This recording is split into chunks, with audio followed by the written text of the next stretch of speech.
I'm here working out with a bunch of my amputee friends, and I'm going to show you just how easy it is to clean your prosthetic liner when you're out on the go. If you're an amputee, you know the frustration of sweating inside your prosthetic liner.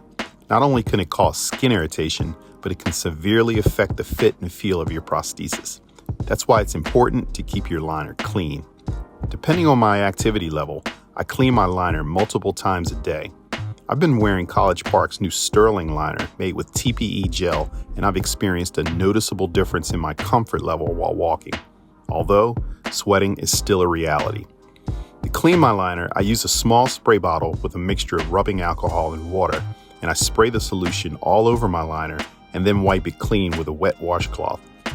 After redonning, the liner feels like a brand new comfortable fit, and I'm ready to get back to what I was doing. So let's keep those liners clean, people. I hope this tip helps.